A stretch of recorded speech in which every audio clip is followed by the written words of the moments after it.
ভূমিকম্পের 2 দিন পার হয়ে গেলেও কলম্বিয়ার পশ্চিমাঞ্চলের ধ্বংসস্তূপের নিচে আটকে আছে অগণিত মানুষ। প্রাণের সন্ধানে চলছে উদ্ধার অভিযান। ধসে পড়া ভবনের নিচ থেকে জীবিতদের আওয়াজের আশায় কান পেতে আছেন অনেকেই। তবে যত সময় যাচ্ছে আর ততই বাড়ছে মৃত্যুর মিছিল। এখনও নিখোঁজ হাজারের বেশি মানুষ। মাটির সঙ্গে প্রায় মিশে গেছে কলম্বিয়ার 2 শহর কালি ও পেরেইরা।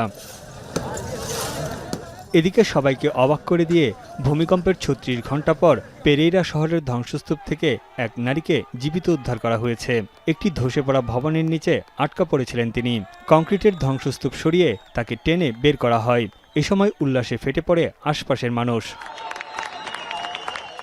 শুধু তাই নয়, কলম্বিয়ার কালি শহরের একটি অ্যাপার্টমেন্ট ভবনের ধ্বংসস্তূপ থেকে নাটকীয়ভাবে উদ্ধার করা হয়েছে নবজাতক সহ এক বাবাকে। এক প্রতিবেশীর ডাকে সাড়া দেওয়ার পর শুরু হয় উদ্ধার তৎপরতা।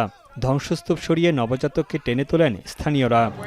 ভিটামিন ই ও সি সিরাম 8টি প্রাকৃতিক অয়েল সমৃদ্ধ লিলি সিরাম অয়েল, যা চুল পড়া কমায় মাত্র 30 দিনে।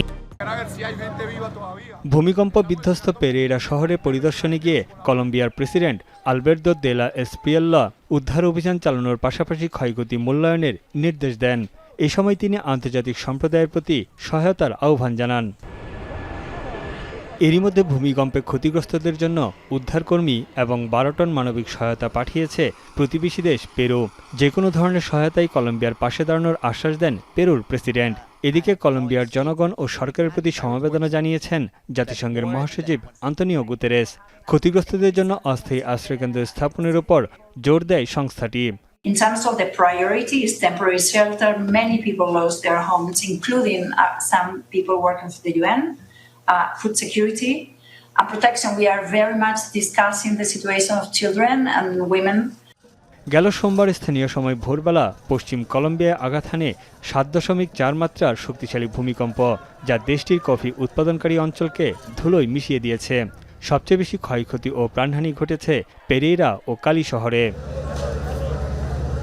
তানভীর জনি, এখন বিশ্ব।